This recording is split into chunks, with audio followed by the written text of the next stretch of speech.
Hello. Hello, everyone. Bienvenido. Bienvenido. I'll keep the my bad Spanish down to a minimum as we watch the Noche UFC official weigh-ins. Hey, we're live. We got our first fighter. We got our first fighter. There she is, the champ. Grasso.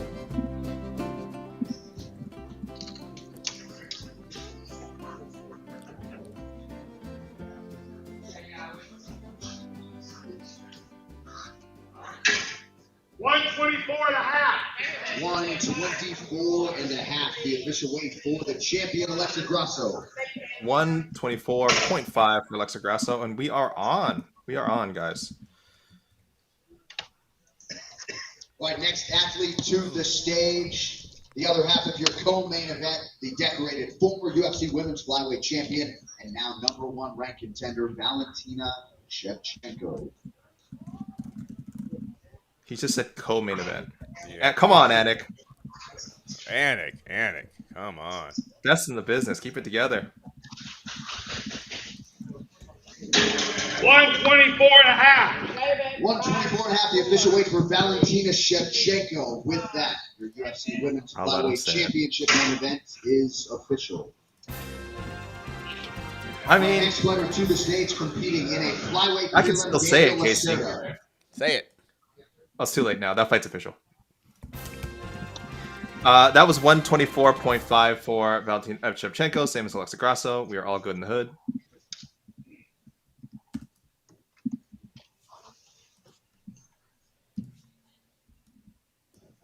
$125.5. 125.5. The official weight for Daniel Lacerda. Daniel Lacerda, 125.5. We'll talk about him more in a bit, I think, if we have time. All right, next fighter to the scale, kind of a story. Middleweight contender, Roman Kopylov. Here comes Roman Kopylov.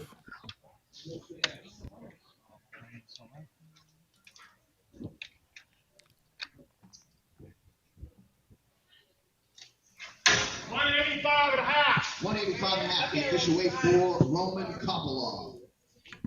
185.5 for Roman Kopylov. All right, next fighter to weigh in this morning, one half of the co-main event, the #13 ranked UFC welterweight contender, Kevin Trailblazer Holland. Kevin Holland, one half of the co-main event. Great fight here. Cheap support.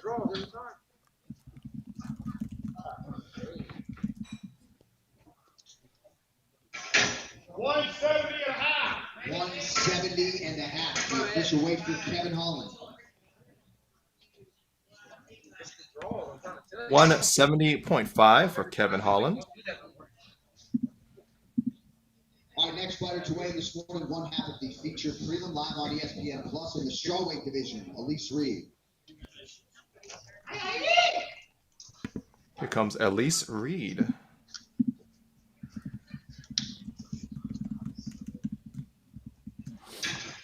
$115.5. The official weight for Elise Reed. 115.5 for Elise Reed. No problems there.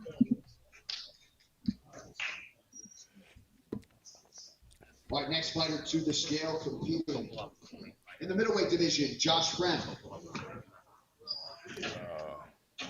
Here's Josh Fremd. What's his nickname? The best. 185.5 for Josh Fremd. 185.5 for Josh Fremd. His fight with Roman Kopylov is official. All right, next man up, a fighter back for the first time in a long time, competing in a prelim in the lightweight division, Alex Reyes.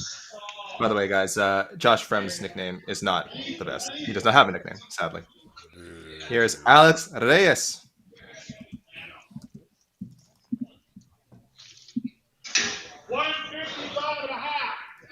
$155.5 for Alex Reyes.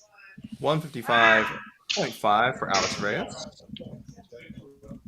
All right, next fighter to the stage, charged with kicking off the main card in the UFC's featherweight division, Kyle Nelson.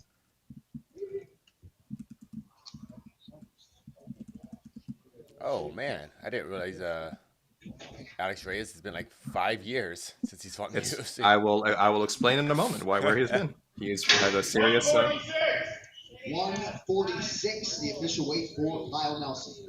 146 for Kyle Nelson, Canada's own. Shout out to Canada. Athlete to the stage, making her UFC debut here in Las Vegas, competing in the strawweight division. Josefine Knutsson. Josefine Knutsson. Thank you for the pronunciation of that, Anik. I didn't know that. Actually. Knutsson. He's Swedish, I believe.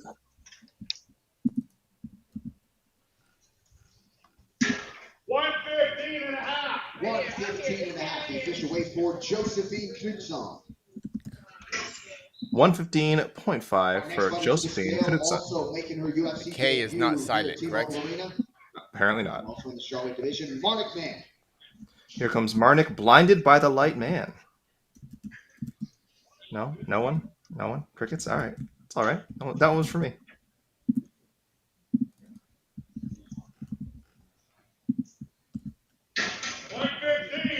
$115, the official weight for Marnik Man. 150 on the dot for Marnik Man, and her fight with Josefine Knutsson is official. All right, next man up, competing in a prelim in the UFC's lightweight division, also making his UFC debut, Charlie Campbell. Charlie Campbell coming in on short notice here. I think he's the one, or is Alex Reyes coming in on short notice? 155, the official weight for Charlie Campbell.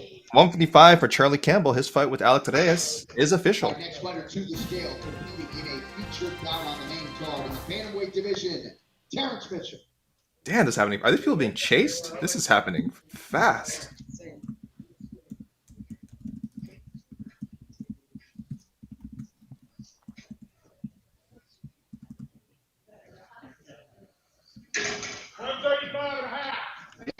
$135 and a half for Terrence Mitchell. 135.5 for Terrence Mitchell, fighting Raul Rosas Jr. on the main card. All right, next fighter to the scale, competing in a prelim, a rising flyweight contender, Jasmine Jasudavicius. Canada's own Jasmine Jasudavicius.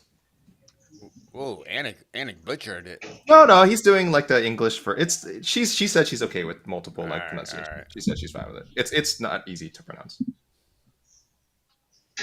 125 and a half. 125 and a half. The official weight for Jasmine Jasudavicius. 125 and a half for Jasmine Jasudavicius, and her fight with. No, it's not. Good job. Stop myself. Her fight is not official. I stopped myself. Christos Giagos. Come on.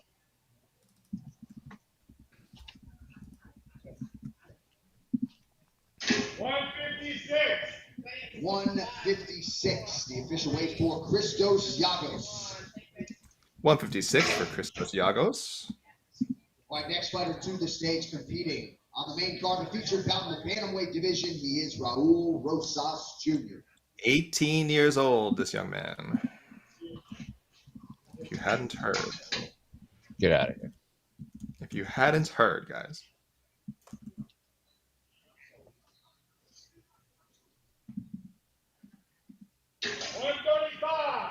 $135, the official weight for Raul Rosas Jr. 135, championship weight for Raul Rosas Jr. and his fight with Terrence Mitchell is official. Fighter to the stage, one half of the main card opener of the UFC's featherweight division, Fernando Padilla. I'll get the music ready. Looks like we got another fight about to become official. Fingers crossed.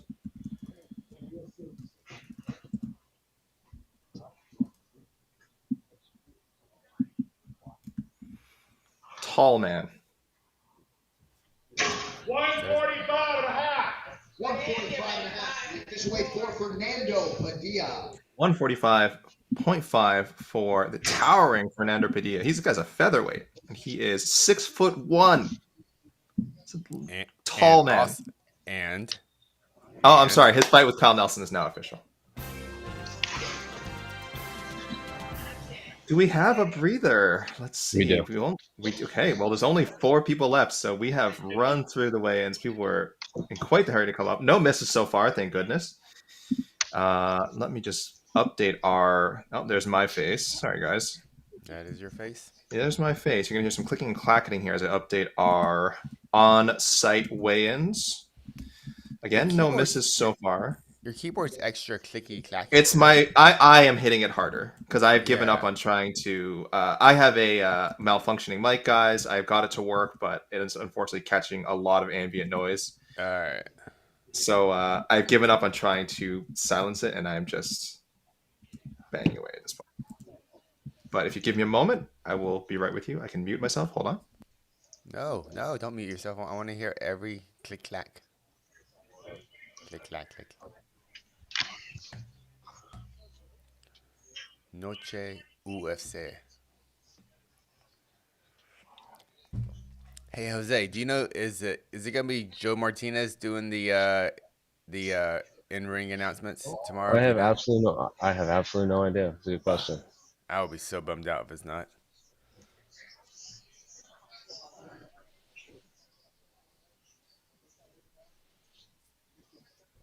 All right, next fighter to the stage, the Oh. number 14 There we ranked go. UFC women's flyweight contender, Tracy Cortez. All right, guys. Here comes Tracy Cortez. I said before this fight was official. That was a lie. Now it is about to be official. Tracy coming back to competition for the first time in a while, dealing with some health issues. Is she the only woman to defeat Erin Blanchfield? Technically, yes. Highly disputed decision by everyone who's watched that fight. But it is a win on her record. Absolutely. Yeah. She is a win. 126, the official weight for Tracy Cortez. 126 for Tracy Cortez. And her fight with Jasmine Jasudavicius is official.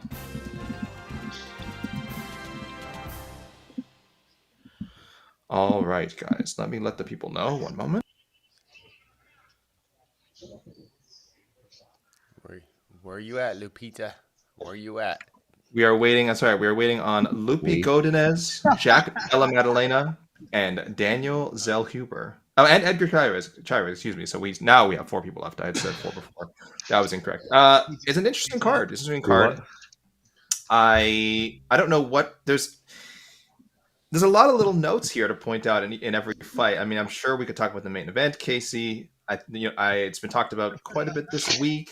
It's probably been talked about actually since the first fight ended, because I think we all assumed that Valentina would get an immediate rematch if she wanted it, which she did, and here we are. We are a rare non-pay-per-view card headlined by a title fight. I think they made the right call here. I think this is a fun thing to see. I think they definitely need these more title fights on fight nights. I know, but because they sort of set this unofficial rule that all pay-per-views have to be headlined by a title fight, which it doesn't. Which it don't.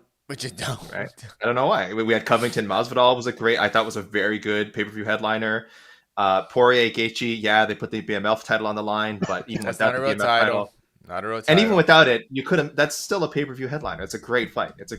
You don't need to put title fights on pay-per-view. And this was a great one, I think, to put on free TV. So, let's Grasso, with the timing and everything. Yeah, Mexican Independence Day weekend. It's working. They got some good names on there too. Other fighters from Mexico: Daniel Zellhuber, Fernando Padilla. I'm trying to think who else is from. Of course, we have fighters with Mexican heritage. It's actually the fight is actually on Mexican Independence Day. It's not Mexican Independence. It's the actual day. Today is actually the first day of Hispanic Heritage Month. Well, there we go. Again, a lot of little notes here. Casey asked me about any fight on this card. Who did Mexico win independence from? Well, don't ask me any questions. Go ahead. Yes, please. A whole bunch of stuff. Was it Spain? I want a second. I'm exporting. I want to learn more about my Mexican. We should go to the comments, man, because ask it again, Casey. What was your question? Who did Mexico win independence from? Oh, Spain. Okay, it was Spain. I'm not gonna pretend. I'm not pretend I know anything about American history or Mexican history or even the history of Spain. I think my history is pretty bad. So, which is why I never understood Juan Archuleta walking out with a conquistador helmet and a Mexican flag. It was very strange. A little confusing. Yeah, it's Extremely confusing. No confusion this time around. Like we said, pretty smartly put together card. Alexa Grasso. We've said we've said there's many reasons why they have not gone down to do another card in Mexico City. So the next best thing, definitely have a card in Las Vegas, headlined by Alexa Grasso, one of your Mexican champions. Again, against an established star. Casey, I'll ask you right out. Who speaks Did you? Spanish? Who speak like Valentina speaks Valentina amazing speaks Spanish. fluent Spanish. Yes, after she lived in She Peru speaks like for 30 languages, I think. Yeah, she does. She spoke Spanish, I think, before she spoke English. I could be wrong, but her Spanish is fluent. So there's Oh, like sure. there's like Mexican Spanish, there's like Latin American Spanish, there's Caribbean Spanish, there's Yeah. Spanish, but Valentina has like the Caucasus Spanish. So Right. like if you listen to like Luka Doncic or Kristaps Porzingis speak Spanish, it's very easy to follow. hmm It is for non-Spanish speakers that learn Spanish. It's the easiest Spanish to understand because there's not a lot of fluctuation. There's not really an accent. There's not a lot of slang terms. So I think it's the easiest Spanish to learn, and the prettiest to listen to. Yeah, this was again another great reason to put this rematch together. But I will ask, Casey, did you want to see this one run back right away? No. I pretty much hate. I'm like Jed on this one. I hate direct rematches. It stalls the division. No, I don't want to see it. But this one is okay of all of them. I'm okay with it. But yeah, definitely, unless it's a incredibly close fight or just a odd stoppage, which it wasn't in this fight. So no, I don't like this being a direct rematch. I would love Valentina just to fight. I don't know, whatever, number one contender, and just one. She doesn't go back at the line, but just one fight against top contender, and you're back in it. Have you talked yourself into it now, though? Are you suitably jazzed up for this fight? I am jazzed up for it. I mean, it's still 48 hours. It's still Shevchenko versus Grasso. That's still awesome. There's no reason not to be jazzed up about it. It's a great rematch. I just don't want to see the rematch now. Yeah, I was okay with it because I think our reluctance to want to see it is more. And I feel like Shevchenko's on a 2-fight losing streak too. Yeah, so it's true. I also think like because they've set a bad precedent with some of the instant rematches that were like it's hurt the people who actually do deserve one. Like we always bring out I think Cody Garbrandt, TJ Dillashaw was really bizarre, and because they keep doing those rematches, we're like, wait, who asked for this? Why are they running this one back right away? Yeah. Then it hurts people deserve because Val kind of deserves it. I have no problem with it. There's no deserve. I think there's no deserves. I apologize for using that word. Just bleep that out when if you can. The only thing that matters is what matchup is gonna sell the best for the UFC. That's all that matters. That's why apparently we might get Izzy and Strickland again. UFC has not given up on giving Izzy another title shot. I hope we don't get that, but that's why Aljamain Sterling is not getting a direct rematch. Some cold hard truths here. I mean, it sucks. I hate it. Yeah, it's unfortunate, but like you said, we've got a quality fight. Can't complain. Are there other fights we could have had? I'm not complaining. No, not at all. I didn't say you were. But this is a fight. But for a free UFC card, fantastic card. Fantastic card. It's very solid. Holland, Della Maddalena is a great co-main event. They want to continue the showcasing of Raul Rosas Jr. Yes, he did not do great against Christian Rodriguez, but that has more to do with Christian Rodriguez, I think, being a prospect in his own right, as opposed to Rosas necessarily being bad. So they've given him remember that fight when people act like Rosas just got demolished. Rosas was dominating round one, and then that was he dominating? No or did he win way. No. But I remember he looked good. I remember he looked really good. I thought he looked really good in round one. And I think you should rewatch that fight. I think he sprinted at him and tried and worked for a takedown for 4 minutes. He takedown for 4 minutes. Christian Rodriguez. Yeah. But yeah, again, I don't put that too much on Rosas Jr. For one thing, I feel like his performances might be inconsistent from. Oh, hold on. To be continued. Here's Loopy.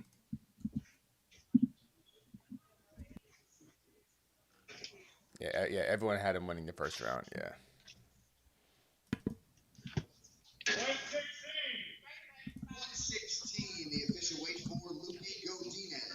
116 for the always ready Lupi Godinez. Her fight with Elise Reed is now official.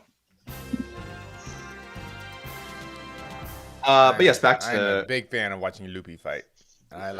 She fights often, so you get a lot of Lupi because she's ready to go. If she she gets a finish, or even if she doesn't, I think if she goes 3 hard rounds on Saturday, she's still going to be like, yeah, put me on the next card. What is there a strawweight or flyweight spot next week that needs filling? I will jump right in because that's what Lupi does.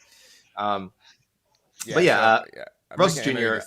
Making MMA decisions. Yeah, like everyone gave him round 1. But it wasn't dominant though. He wasn't like no, it was not dominant. He won because he was he was pushing the action. But I remember, but he just gassed himself after those first 5 minutes. Yeah.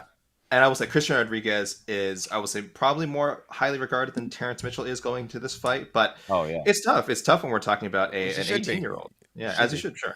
But it's tough. Rosa should move backwards, and Yes, which is this is good matchmaking. But I do hope people again, if let's say he loses on Saturday, I wouldn't be surprised in the slightest. This kid's 18 years old. I don't care how talented you are. He's nowhere near a finished product. He should win. He's the biggest favorite on the card. If I remember, I had DraftKings. I'll open up our piles of DraftKings right now, but I believe Mr. Rosas is a -6. Oh, sorry, there is one person higher, but Rosas is. I think Lupi's a bigger favorite in this card. Rosas is -750. And then the second highest is newcomer Josefine Knudsen, who's at -675. So people make of that what you will. I think it's if you go to Tapology, whoa, there are some. According to what the fans think, there are some crazy mismatches. Let me see. 1, this whole card. 3, 4, 5. I don't want to. 7. Yeah. 7 fights. Only 10% of the people are 10 to 12% of the people are picking them. That's crazy. Casey, that is reflected in the odds. I don't. That is reflected in the betting odds. Actually, I don't want to go full no bets barred here, but there's several fighters who are in 2 or 3 UFC fights in and are -400 favorites, -600. So I would tell people never bet on MMA in general, and I would say don't bet on this card. I think it's a little too unpredictable. I don't think anyone who's 8 fights in their career or 2 fights into the UFC career should be a -500, -600 favorite. But hey, people are smarter than me. If you guys know what you're doing, bet responsibly. Maybe you'll make some money here. But there's a lot of heavy favorites that I wouldn't even bother putting betting on. So 40% of fans are picking Grasso to win the rematch. 40%. And the original matchup, how many people think picked Grasso in the original matchup? 8%. 7%. 7%. Yeah. I remember it was bad. Yeah. Jose picked Grasso. It's wild. You never mention it. Surprised. I haven't. No, you never mentioned it. Yeah, what a shame. Glad to hear it again.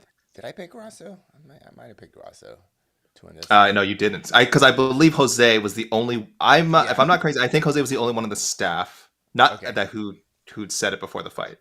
I think we all gave Grasso a chance. I think Jose was. I thought it was going to be super competitive. I thought Shevchenko would still win. Decision. Actually, I kind of thought how it was going to go till the submission happened, which it was a very competitive fight up until the submission happened. It was Shevchenko. I think pretty clearly up 2 rounds to 1. I would give Grasso round 1. I think Shevchenko did a lot of great work with their grappling rounds 2 and 3. And then I do think it would have been tied 2-2 coming out. Yeah, I do think Grasso was winning that 4th already. You definitely was winning the 4th round. Yeah, so it would have gone 2-2 into the 5th if Shevchenko had survived that choke. Yeah, which this is another reason I'm glad we're seeing the fight again. Not just because it was close, but because it was a good fight. It's a fun fight to watch. Give me the 2 best flyweights in the world fighting. That's why I had no problem. I love the fight. Moreno and Figueiredo fights. I'm like, other guys deserve a chance, but man, these guys are fun to watch. It's unfortunate. You take some, you lose some, and it's like, sure, you want to see fresh matchups, but you also want to see the best fight the best all the time. And if we could see Grasso Shevchenko fight again, I'm more than happy to see it. So, did you see that stat? I think 1 out of 11 women over 35 have only 1 out of 11 have won a championship fight, and now Shevchenko is above 35. Yeah, and it's not just women, man. Remember Shaheen and no, I think not just men in general, but it's if you go to the lighter weight classes. I think it was Shaheen or whoever this was ahead of the TJ Dillashaw fight where we said it was from 155 and down, 170 and down. Fighters over the age of 34 or even young, 33, 34, 35, something like that, were 1 or 2 and at like 18 or something. It's tough. People like we were talking a lot about Izzy and how many miles he has on him. He's 34. 34. He's 34. Shevchenko has even more miles. She has been a professional fighter, I think, since she's been 16 years old or something like that. Yep. 16 years old, like high level kickboxing, high level MMA. She's going actually literally over half her life. She has been a professional fighter over half her life. So, and again, she didn't look bad. She didn't look bad in the first fight at all. It was a super competitive fight. Yeah. But I'm a believer. I'm giving my pick away now. I know we're gonna do the preview show later, but I'll elaborate on this. I'm definitely leaning towards Grasso. Me too. I just think it's when you've been in the game that long, you're just gonna lose a step. She has all the skills. She has probably had an amazing training camp, just like Izzy. Ask Coach Eugene Behrman. He was saying the whole time, no excuses. Our preparation looked amazing. Izzy looked amazing. Quote unquote best camp ever, classic trademark best camp ever. No excuses, no injuries, didn't say anything.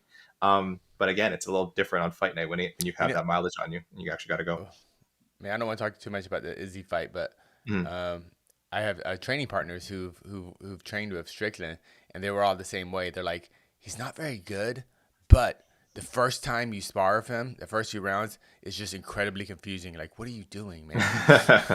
Chris Curtis, that's what Chris Curtis was saying, right? And the MMA, that's what when Chris Curtis no one does well. No one does well against him the first time.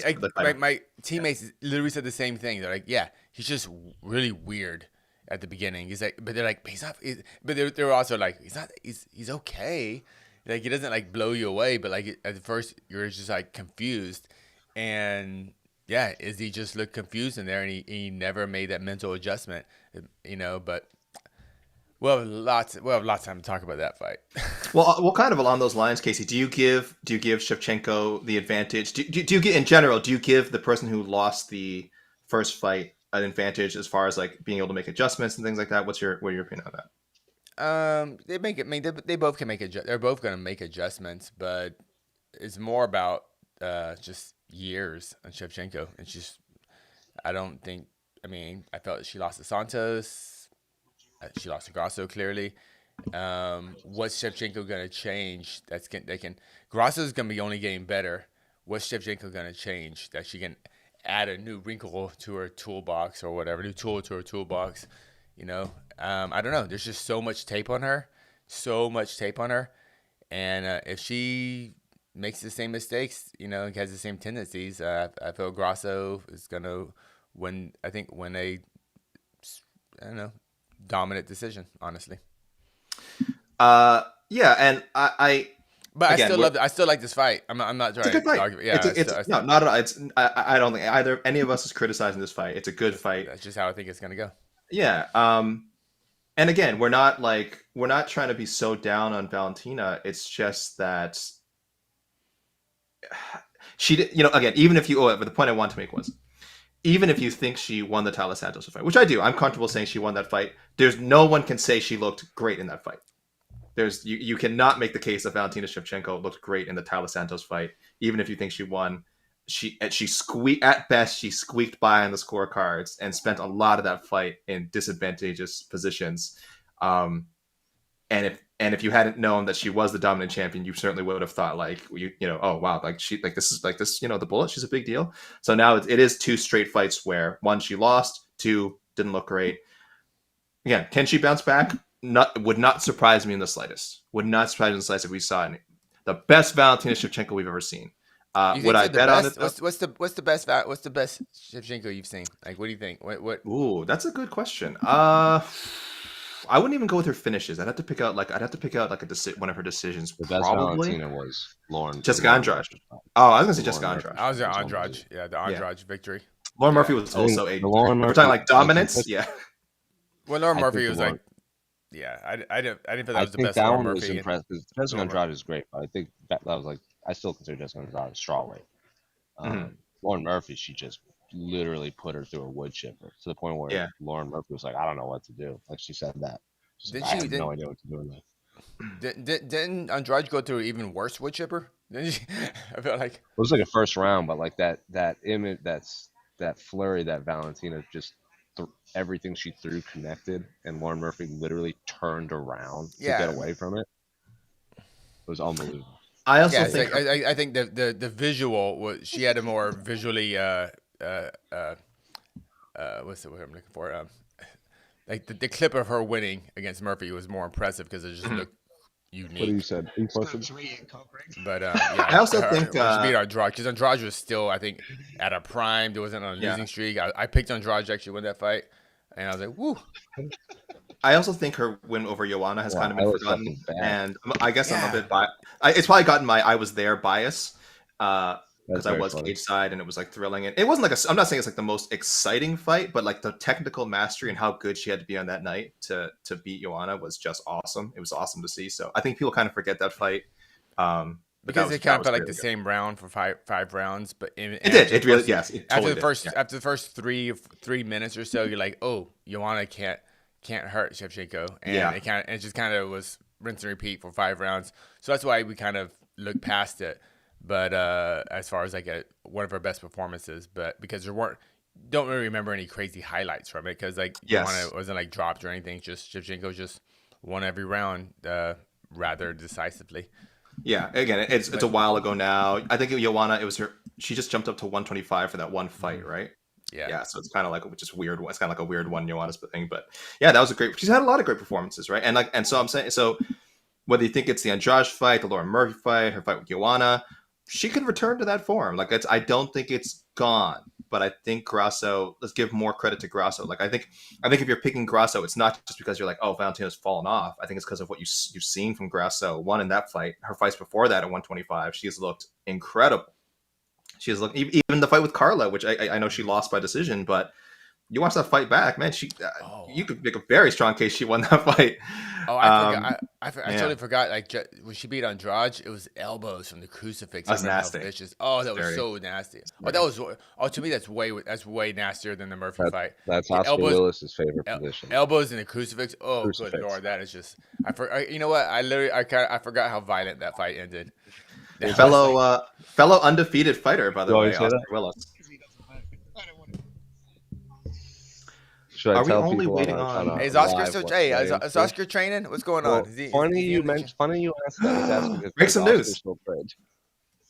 He might have gone over to New Zealand and had a little spar with some city kickboxing boys, and may or may not have fought back tears. Wow. What you say? It was he might have fought someone that. Wait! Did Oscar say I made him cry? Almost.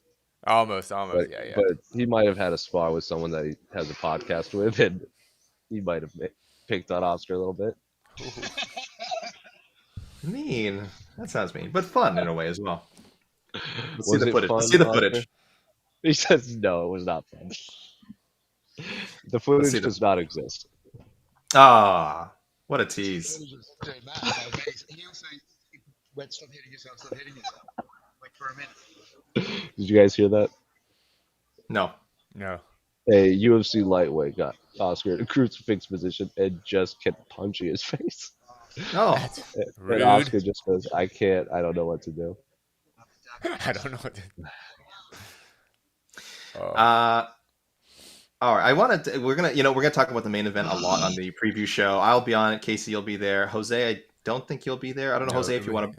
So before I move on, then Jose, yes. Is there anything, if you're there, anything else you want to say about this main event, sir? I love this main event. Okay. I think it deserves the immediate rematch. There you go. Can you give me a pick? Why does it deserve an immediate rematch? What do you think? Why? So I think Valentina at the time was the number 1 pound-for-pound female fighter in the world. Amanda Nunes retired. I just think I use the word deserve, and I do think she deserves the immediate rematch. Plus, used it twice. There was no clear cut number 1 contender. There's a lot of people jockeying for position, but there was no Erin Blanchfield obviously deserves it now, but then there's other fighters that also want that shot. So at the time there was no clear cut number 1 contender. Yeah. Valentina went from the champion to number 1 contender, and there was a whole bunch of people fighting for the number 2 spot. So by default, meritocracy-wise, Valentina was just the number 1 contender. Yeah, I am just anti drug rematches pretty much. But, whoa, sorry guys, hold on. I got a little. Yeah, sorry. What is going on? What is?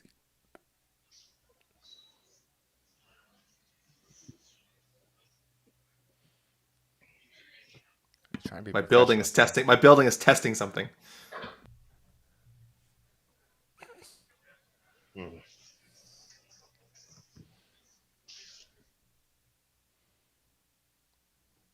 Can we talk, AK? Are we waiting for you? Okay. I think AK is having some fire alarm issues or something. So where was Jose? You there? Yes. Oh, there you go. Yeah, cool. Oh. So, yeah. Hold on. So who are we waiting for? We have 1 hour. Oh, still have a lot of time left. We're waiting for 2 fighters. Danielle Zellhuber. Oh no, 3 fighters. Sorry. My building has picked the perfect time to test out the fire alarm. This is fantastic. How's it going? I will. You know what? You guys heard it. It's working pretty well. I will strategically mute as if I hear it come on. So I apologize for that, guys. And then Casey let take over and just chitter chatter away if I'm having to deal with this. But it does sound like they'll be running it a few times. That's not the first time that's going to happen. Hopefully, it won't interrupt me when I'm in the middle of getting into the minutia of this card, guys, because there is stuff. Okay, Jose, go ahead. Yeah. Oh, sorry. I was talking about upstates. Okay. What are you saying? Nothing. I've got to dig into the minutia of this card because there's so many little things about it that I love. Right off the bat, there's 2 what I call, people might be familiar with this if you listen to other shows, 2 mutant matchups, which is fights that exist on this card now, but only because all the previous fighters that originally booked for it fell out. So these fighters aren't even supposed to be here technically, and you're essentially getting short notice fighter versus short notice fighter just out of nowhere, just because. So right off the bat, I'm sure we have some people wondering, how did Josefine, Knudsen, and Marnik Man end up here? When were they signed? Where did they come from? So this fight was originally Elise Reed versus Cynthia Calvillo. If anyone remembers that fight kind of being a reporter announced and wondering like, what the hell happened to that fight? Yeah, that's gone. Calvillo withdrew for undisclosed reasons and was replaced by not one of these fighters, but by Jasmine Lucindo. And then Elise Reed got moved to the bout with Lupi Godinez, which is on the card, because Lupi lost her opponent, Sam Hughes, who withdrew for undisclosed reasons. And then Elise Reed was replaced by Knudsen. And then Lucindo has also withdrawn, and she's replaced by Marnika Man. So this was like 3 different fights before we ended up with Knudsen Man. So that's great. I love that. I know. I don't even know what I just said. My head is hurting right now. And we also got that with less convoluted middleweight matchup between Roman Kopylov and Josh Fremd. This was originally Chris Curtis versus Anthony Hernandez. Chris Curtis withdrew first. You guys might have heard about the rib injury he kind of suffered during training that was aggravated a bit when he was sparring with Ian Machado Gary. The footage is out there. He's spoken about it. Not Ian Machado Gary's fault. It was injured already. So Chris Curtis withdrew, was replaced by Kopylov. Then Anthony Hernandez suffered an injury. He's replaced by Josh Fremd. So we have 2 fights that are just manifested out of nowhere within a month leading up to the card. Casey, isn't that fun? Oh, that's so fun. That's the definition of fun. When I look up fun in the dictionary, that clip of you explaining the lineup is what is there. Yeah. People F in the chat for fun. All right, if you thought that was fun, F in the chat for fun. That's fun. This is why I take a lot of notes. People don't. I take a lot of notes. I don't like the term F in the chat either. No, F in the chat. I don't like that. Up. F. Get those Fs up. F up the chat. F up the chat, guys. F up the chat. If you thought that me explaining how those matches were together was fun, because I think it's great. The other weird note, which I was bothering the rest of the staff with, was that we have a young man fighting on the prelims, arguably the king of the flyweight unders. His name is Daniel Lacerda, or Daniel. Wait, how old is he? How old is he? I think he's pretty young. He's only like 20. He's in his 20s. I think there's a lot of promise for him. We have a teenager on this card. He's not young. We do. I'm sorry. No, this is a man. He's 27 years old. He's a man. Yeah. This is a man. Yeah, he's a man.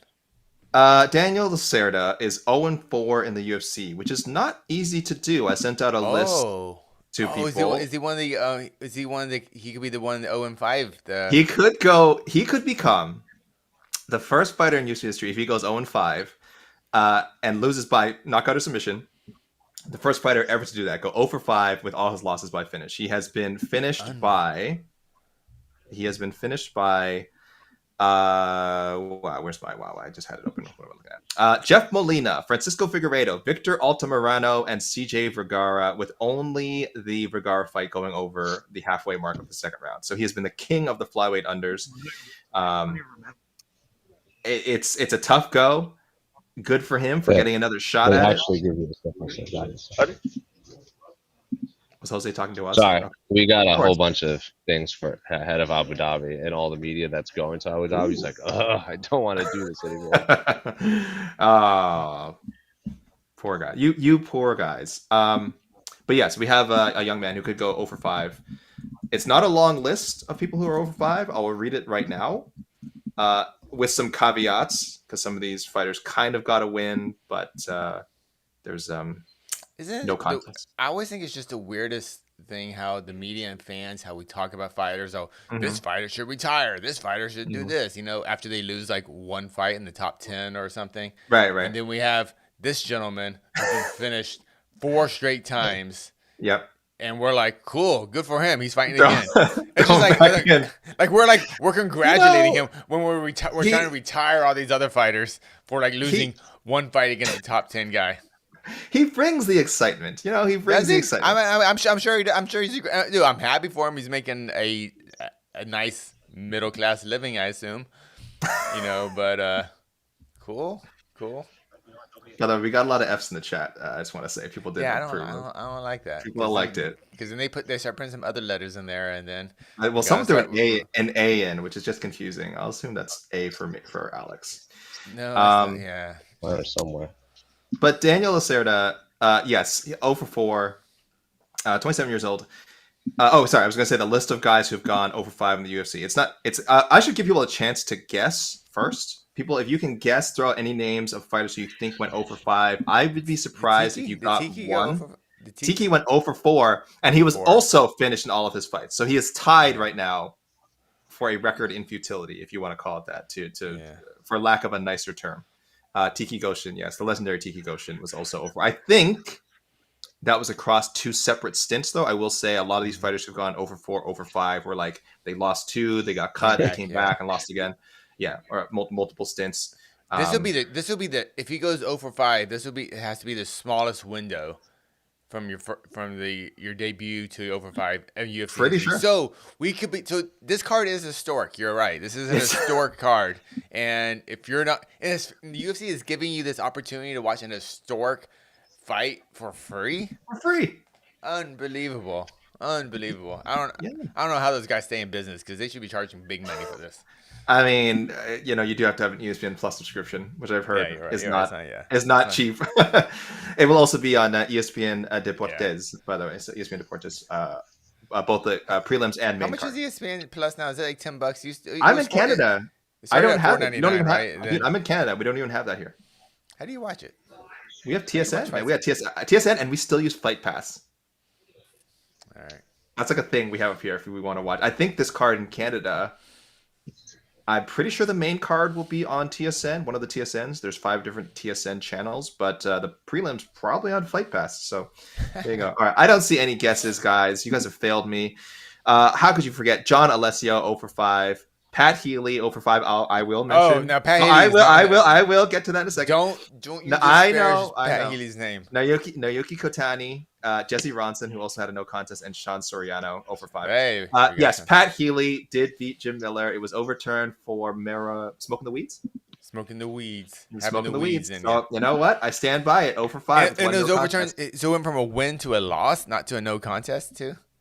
No, just no contest. No. So he has 6 UFC fights, 5 losses, 1 no contest. Yeah. See, he hasn't. Yeah. Okay. Yeah. No contest. I know. Okay, I gotcha. I remember when he beat Jim Miller. We were like, I was blown away. Not because I didn't think Pat Healy was good, but just like Jim Miller was really good at the time, and he dominated Jim Miller. Like that was Pat Healy was very good. He came to the UFC a little past his prime. I think he had his best years in Strikeforce. But Pat Healy was always a fun grinder type fighter. We don't see too many. I feel like is there a modern Pat Healy in the UFC? Do we? Or I feel like that's almost like I don't know, his style of fighting was kind of like from that generation. I don't know. What was I gonna say? Oh yes. Well, I do want to say we said he dominated, but yeah, because he was high on the wacky tobacco. Casey, Yeah, she's so. it makes you invincible. I've heard. Did you see when Nick Diaz submitted Takanori Gomi? He was high as a kite. That's true. Thank God they threw that one out. That was also no contest. Thank goodness. It was so bad for the sport. It was so bad for the sport. We would never have champions who smoke. When was the last time we've had that conversation? Remember the whole like if there's a fight on stage or there was an in-ring rumble and then the after commentary be like, was that bad for the sport? There's no such thing as bad for the sport now. Like we got two homophobic slurs last week. Nothing's bad. ESPN, Nothing's bad for the sport. And no one even they were like, that's the sport. I was talking this week about people about the TKO stock that just came out with WWE and UFC, and I was like, oh man, I was thinking, I sort of thought like, are they one scandal away from the stock plummeting? I'm like, no, wait, like within the last 2 years, Vince McMahon is still under investigation for sexual assault. Dana White smacked his wife, and the profits have only gone up. They might be scandal proof. So I don't know. And by the way, I'm not telling people to invest in TKO, but it's a pretty. I don't know, man. I don't know if that's a strong. I don't know anything about stock. Oh, for God's sake! Yeah, all right, Casey, take fire over. Alarm, fire alarm. Boop boop. Fire alarm. Boop boop boop. I want to hear it, AK. All right.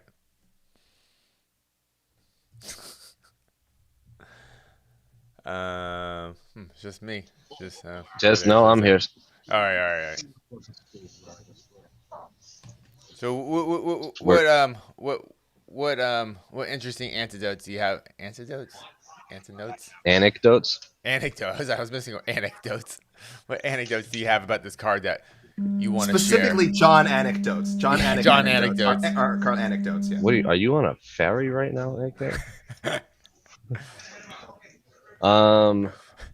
This card Tugboat was supposed to operator, be- AK Lee. This card got hit by the injury. Like the original co-main event was awesome. It was gonna be Kelvin and Shavkat. Yeah. D-Rod Santiago Ponzinibbio was gonna be on this card. This was a really, really good Chris Curtis, Anthony Hernandez. Chris Curtis, yeah, this was a really, really good free fight card. It's still a good card, but man, the UFC actually the original card also, was awesome. we got someone about to weigh in too. But I'll Perfect get back to timing. that in a second. I have a lot of thoughts. Timing. I told the ferry boat captain if he could chill on the horn for a second. All right, next fighter to the scale competing in the UFC flyweight division, Edgar Cháirez. Oh, Edgar Cháirez. Ooh, I wonder if did he cut his hair for the weight cut? I wonder. That looks like a fresh shave. That's fresh. I don't know what he looked like yesterday.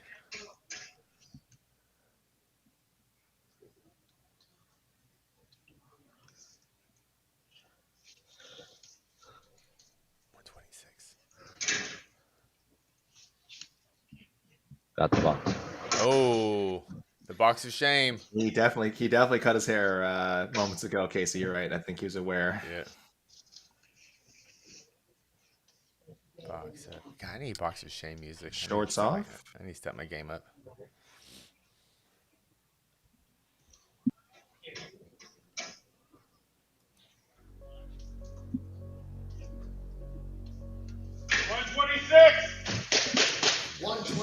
The official weight for Edgar Cháirez. 126 for Edgar Cháirez's fight with Daniel Lacerda is now official. Oh my god.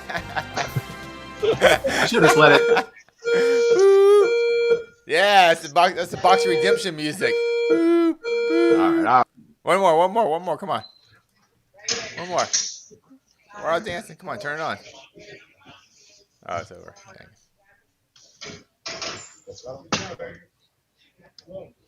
These weigh-ins are on fire. It's still going. Whoa, we are getting near the end here.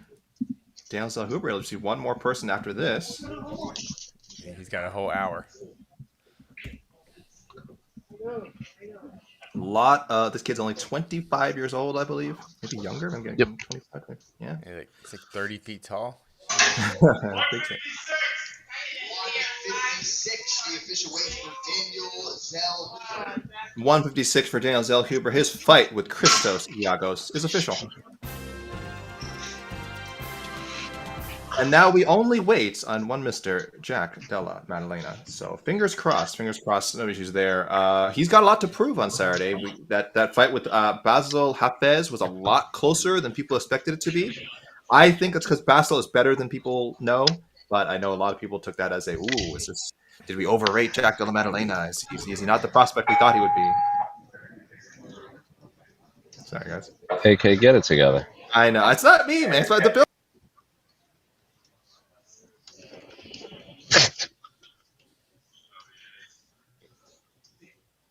Do you need me to speak to the manager? Yep. Back to what I was saying.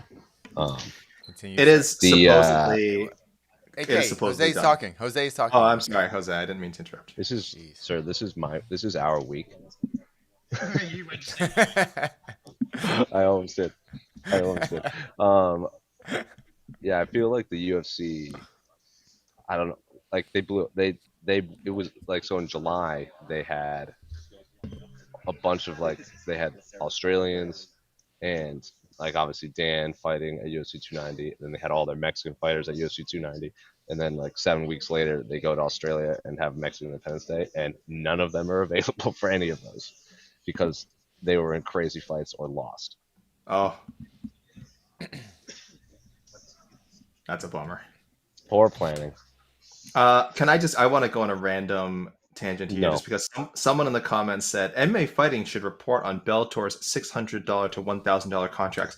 We are the only focus on the UFC's pay. I feel like I need to do a whole show about this or something, but this is such a huge misconception about what the prelim fighters on Bellator's cards get paid.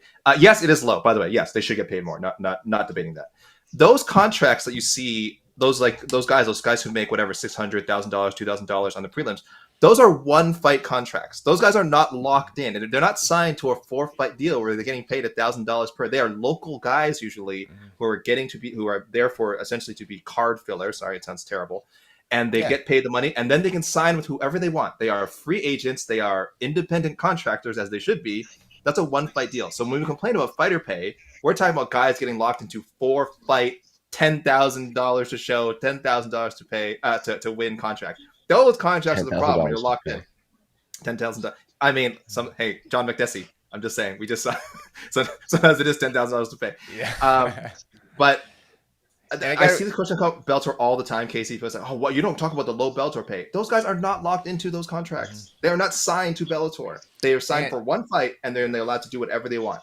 If UFC did the same thing, if they had a guy show up 12,000, and then they were free agents after, or they could renegotiate right away, I'd be like, "That's great, awesome." But they could renegotiate after one fight. They cannot do that. If you come in on a short notice, the UFC signs you to a multi-fight deal. Usually, they're like, "You're locked in, buddy. You're locked in 12,000." That's it. So I know it's going to be lost to the ether on this show, and I'll bring it up on another show sometime, I'm sure. But I hate when people ask about the Bellator. Yeah, they do need to pay more. It's two different business models. Completely different. It's two different business models. And the most important thing is, and I always say this: revenue share. The revenue share. UFC fighters have a much lower revenue share than even those 600 and 600 Bellator fighters. Mm-hmm. Revenue share. Every fight promotion should, and MMA actually specifically, boxing pays pretty well usually. Every MMA promotion should be paying their fighters more, not just UFC. And people will say that too, like, "Oh, these boxing prelim guys got $1,000." It's because they're not part of the broadcast. They're not in any sort of long-term deal. Usually, those $1,000 fighters are like, they're literally someone shoots it on an iPhone just for their Instagram. These aren't like produced fights and things like that. So I believe it was our boy, the wonderful Mark Ramondi, who wrote about this for MMA fighting a long time ago. So that's why I wish people who would ask would just Google a Bellator fighter pay versus, and I'm pretty sure Mark's article is one of the first ones that will come up because he wrote about this like a decade ago, and I still see people asking this dumbass question. Use Google. It's your friend. It's not hard. It's very rude. It's very rude to tell someone just Google something. I understand. But man, I cannot deal with it sometimes, Casey. I'm sorry I'm so ordinary. Maybe it's the fire alarm going off. I apologize to America. I apologize to Canada. I apologize to Mexico. I don't mean to give so much attitude. You know but- that McDessie thing, what is good though. I'm glad people kind of somewhat found out about the whole UFC only flies one corner out too. Mhm. Like you pay for your other corners and you pay for all their meals. That's why people are all confused why Kevin Holland and Jack is on this card. It's because Kevin didn't want to fight in Sydney because of all the taxes. Yeah. Taxes, and it's just if you want, and it's just more expensive to fly anyone out there too. So they'll pay for one coach and one maybe a room. Not sure. I'm not even sure you even get an extra room, and so it eats up your fight purse big time. I want to talk about Alex Reyes. I said I would earlier. I apologize. I kind of left people hanging on this one. Alex Reyes has not fought since September 16th to the day on tomorrow will be 6 years since he last fought. For people who remember Alex, he only fought once in the UFC so far. I thought he was released. He apparently has been I believe he's actually been under contract this whole time, just hasn't fought. He is the older brother of Dominic Reyes. He is now 36, so he was just 30 when he debuted. He is the older brother? I didn't know He is Dominic Reyes' older brother. He lost to Mike Perry, knockout loss. Before that was on a pretty good run. I think won 13 straight. I think before when he got signed to the UFC. So he has been dealing with I'm gonna ruin this pronunciation, I'm sure. Osteomyelitis bone infection. Ooh. I don't know what that is, but when I hear the words bone infection, I assume that's nothing to mess around with. So that's part of the reason he's been off. I'm sure there's other reasons as well. But if people were wondering, wow, how did this guy not fight for 6 years? Yeah, he's had a condition. He's had a condition, and I assume they wanted to get that straight before having him return. So he was supposed to fight Trevor Peek actually in February. So he was supposed to come back a bit earlier. Suffered another, I think, unrelated injury. And now Alex Reyes is fighting, and he gets to fight Charlie Campbell, who's stepping in on 8 days' notice for Natan Levy. So this card was, it's kind of been patched together in parts. Jose was mentioning before some of the great fights we lost, but it's still a pretty good-looking card. Dude, I would love to talk to this Reyes guy mostly because I just want to find out the stories he has to tell about his before he came to the UFC. He fought a lot of fights in King of the Cage and Gladiator Challenge, which if you're from the California area, the SoCal, kind of that they just have just absurd, crazy, like when you think of like MMA and like those straight to Redbox DVD movies, this is the way they're talking about these fights out there. King of the Cage. King of the Cage. Whenever they're in Arizona, was a war zone in the crowd. Yeah, it's unbelievable because it was it really does. So I remember I went to this is like 10, 11 years ago, back when I actually trained. Power MMA, which was like Bader, Aaron Simpson, CB Dalloway, Robbie Lawler was there for a bit, Michael Chandler, but they all broke away from AZ Combat Sports, which is like where John Moraga trained, and so they split to open their own gym, and the lab was obviously still doing its thing, but Power MMA and AZ Combat Sports were actually geographically close to each other, so a lot of fighters had to decide which ones to go to. So they would always get matched up on the regional scene, fighters from like Power versus fighters from AZ Combat Sport, and there would be like fights, like the corners would be screaming at each other during the fight while their fighters were fighting each other.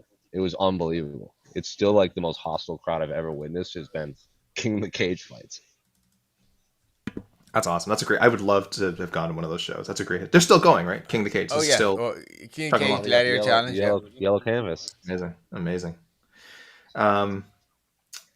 Casey, should I do a rain dance here and see if we can shake Jack Della Maddalena out of the tree, as it were? Nah, let's not shake him out. No? All right. We still got an hour. I'm trying to remember if Jack Della Maddalena has ever had a history of if he's ever needed the box or anything like that. I honestly cannot recall off the top of my head. Back to King of the Cage. Wait, guess please. His where is I just had it. His last, the show names, they have the best show names. So his last King of the Cage was called Bitter Rivals. Ooh. Before that, King of the Cage, Coming Home. Oh. King of the Cage, Fisticuffs. And King of the Cage, Battle for the Belt. I miss those names. I wish UFC just has one event with just we have Noche UFC. Let's have UFC. 298. Rumble in the ocean. I don't know. Yeah, like strategically, like not for every show, but like for Every if once it in a makes while. sense. Yeah, if there's an obvious storyline going in, like 293 could have been like 293. Like who asked for this? Or no chance. No chance. No chance would have been a great name for 293. I guess you could have used it for a few recent pay-per-views. We have talked about that we've had quite a rash of surprising champions. Sterling. I have a question for you, Mhm. for both of you.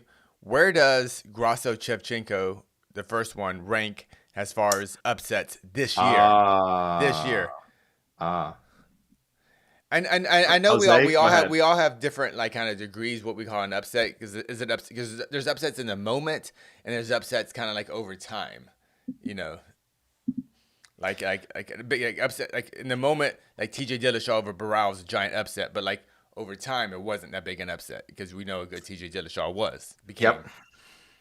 So Though I hold Valentina in higher regard in her division than I do Izzy, because I think Valentina is the best flyweight of all time, and obviously Izzy is unfortunately in the shadow of Anderson. I still think the Strickland upset is bigger, but I don't know. Jose, you got a better memory than me. Is Jose with us right now? Oh, you might step Oh, away. imagine right now. No worries. Yeah, I would put the Strickland one. Recency bias, probably a factor too. And also, again, maybe we just didn't give Strickland enough credit. There's always that possibility. Yeah. And because upsets change over time. Because say if Strickland goes on to win or defend his belt like 5 more times, we're not going to look at this as a giant upset, But if Strickland goes out and loses his next fight and never fights for a title again, I think this will be kind of seen as a much bigger upset. Like I think of Sarah GSP. If Sarah, when he knocked at GSP, of course it was a big upset in the moment, but give it 15 years, the upset became even bigger because of who GSP became. Exactly. And how that was the peak of Sarah. Sarah never went higher than that. Like never came close. Once Sarah lost the belt, he kind of went back to kind of who he was, which was, a decent fun welterweight or lightweight, but he never reached that elite status again. So that's why I think Grasso's in a weird situation because she has all the skills. She's in her athletic prime. She has all the makings of someone who should go on a dominant title run. The only problem is we all feel pretty confident that Erin Blanchfield is the one who will, and that shouldn't take away from Grasso, but it might. If it should, but it might, right? If she beats Shevchenko and then fights Blanchfield next, and Blanchfield beats her convincingly, then everyone's going to say, "Oh, she caught Valentina, at the end of her career. She didn't, which I don't agree with at all. Like I said, I think Valentina, I still pick her to beat 90% of this division. I still pick her to become bantamweight champion anytime she wants to. I think honestly, that is the wild part of Shevchenko. Like, I always thought that was I forgot about that. Like of all the double belt champions, like I never understood why Shevchenko didn't go for it once she got the flyweight belt. Like, try to but that's I know the Amanda fight, Amanda trilogy fight, right?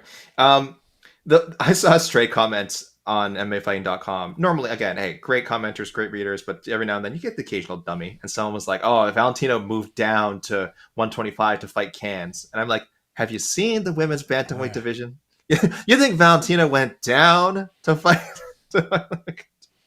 Yeah. If you want to say she didn't want to fight Nunes again, fine. Whatever. But I think there's a lot of similarities between when the UFC created the men's flyweight division and everyone kind of hated on the men's flyweight division because Demetrius was so freaking dominant right from the get-go. And I feel it's the same way when they created the women's flyweight division. Shevchenko was so freaking dominant in that division, it made everyone else in the division just seem like, oh, this must be full of cans. Like men's flyweights were full of cans outside of DJ, and it just wasn't exciting. And once DJ lost, then the division became exciting. And I think we're kind of getting that now with women's flyweight. Yeah, and the thing with flyweight and a lot of the lighter weight classes is they just don't have a big history in North America. So people, like you said, were like, oh, the guy, there's only one champion. DJ was the first champion. So how we can't gauge? He doesn't have a list of beating other former champions. Well, it's like, yeah, well, they're like Tachi Palace champions. Is that like promotions that a lot of fans might not be aware of, right? So it wasn't really fair to judge him like that. It's not like an Anderson Silva where you're like, well, he beat Rich Franklin, then he beats Pride champion Dan Henderson.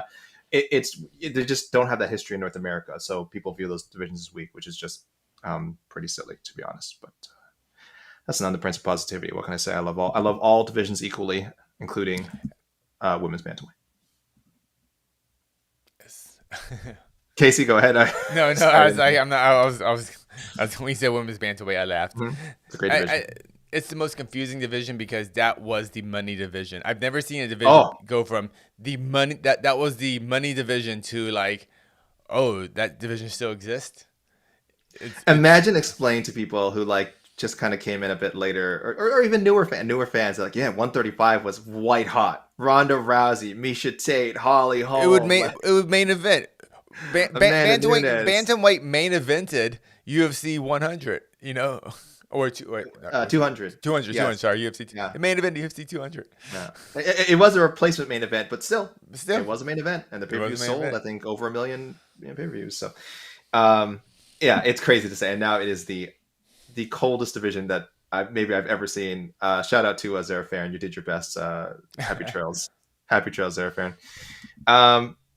All right, we got a bit of time. I'm not going to read it. I'm trying to see what other minutiae I can dig up here. Lupi Godinez. So I mentioned Lupi and Elise Reed. Sort of, again, we're not supposed. This fight was not originally made, but they just kind of ended up matched up against each other, and that's fun. And I like both fighters. I think there's actually a lot of intrigue there. Lupi is someone who I feel like could be a contender if she focused on one weight class and focused on fighting, properly preparing for her fights. But what fun would that be, Casey? What fun? We don't want that, right? Do you want to answer some questions? We had in the comments. We can answer some questions. Yeah, if you see, that makes me think you've seen some good ones. We're back. Oh, yeah. wait. Oh, this sorry. Might be guys. it. This might be it. Save those questions for the preview show. Because we got JDM coming up.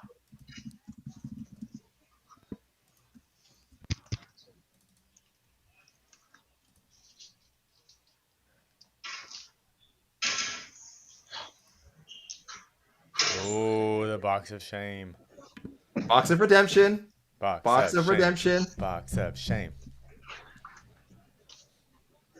It's all right. We're in Vegas. He's just going to look at it for like 2 seconds and then bang it back. Don't worry. This is the right place to do this. Yeah.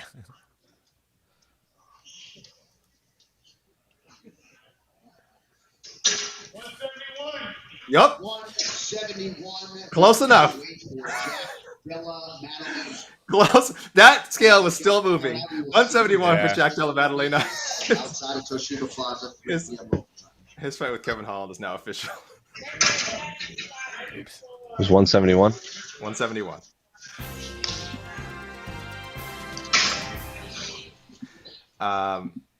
That dance now? We'll run it down a second. That is, we will always call this the box of redemption in Vegas, Casey, because that little beam was that beam was moving and he just slapped it back. You're close enough. He's like, I'm not a robot. I can't. You think I can calculate 0.1, 0.2 off? Like, this is absurd. Wait, last week in Sydney, we got it down to the 100th of the weight. Oh, that was so weird. We had 2 decimal points. I had to type so much. I was like, decimal. That was uncomfortable. Michael Thompson, JDM got Khabib's scale guy. Again, I think this is the guy who's done a lot of Khabib's weigh-ins, so you're not wrong. Khabib has fought in Vegas quite a few times, and he has done the. Yeah, we can hear you, Jose. We got you. Oh, I couldn't hear you guys at all. You guys just disappeared. We got you. That's a wrap, though. Yeah, that's a wrap. That's a wrap. Okay, so we can wrap up here. No misses, guys. I'll do a recap in a second. I'll do the recap first before I tell people where we're going to be soon. Okay, the main event. Oh, sorry. Hold on. There we go. Sorry, guys. I forgot to open up the piano. The main event between champion Alexa Grasso, and former champion Valentina Shevchenko is official. Both fighters weighing in at 124.5, half a pound under the championship limit for a flyweight bout. Co-main event, we just saw My voice just cracked for some reason. I got so excited. We just saw Della Maddalena successfully come in at 171 for his fight with Kevin Holland, who weighed in 170.5. Raul Rosas Jr. coming in at 135 for his bantamweight bout with Terrence Mitchell. Daniel Zellhuber, 156 for his fight with Christos, Giagos, and Fernando Padilla, 145.5 for the main card opener against Canada's own Kyle Nelson, 146. Also kind of representing Canada, Lupita Godinez at 116. Shout outs to BC. I think she might have moved camps this time, but it doesn't matter. Still give her credit. Fighting Elise Reed, 115.5. Roman Kopylov came in at 185.5 for his middleweight bout with Josh Fremd, who also came in 185.5. Edgar Cháirez, 126 for his fight with Daniel Lacerda, 125.5. Lacerda trying to avoid going 0-5 in the UFC. Tracy Cortez, her first fight back in a while. She came in at 126 for her fight with Canada's own Jasmine Jasudavicius, 125.5. Charlie Campbell, 155. His opponent, Alex Reyes, fighting for the first time in exactly 6 years on Saturday, came in 155.5. And then newcomers, Josefine Knudsen, at 115.5, and Marnik blinded by the light man at 115. Okay. So sorry. So I just felt like playing again all of a sudden. So guys, thank you everyone for joining us. Put that piano away. Put that piano away. Thank you for joining us, official weigh-ins. We will have. Are we doing the preview show first, Casey? We're doing it at noon PT. So 2 hours. Wait a minute. When's the ceremony? Oh, ceremonial's not till way later. I'm sorry. Yes, we are doing the preview show at noon PT, correct? 3 p.m. Eastern time. Yes, sir, in a couple of hours. And then there will be ceremonial weigh-ins at 6 p.m. Eastern time, 3 p.m. Pacific time. There'll be a pre-fight Q&A tomorrow, 6:30-ish Eastern time, 3:30 Pacific. And then, of course, we'll have a post-fight show. So thank you, everyone, for joining us. Thank you, Jose Young, for providing this quality feed. Hey, Kenny. Thank you. Casey says hi. Casey Leiden for producing the show. Thank you everyone for joining us. This is Alexander Cayley signing off for MMA Fighting.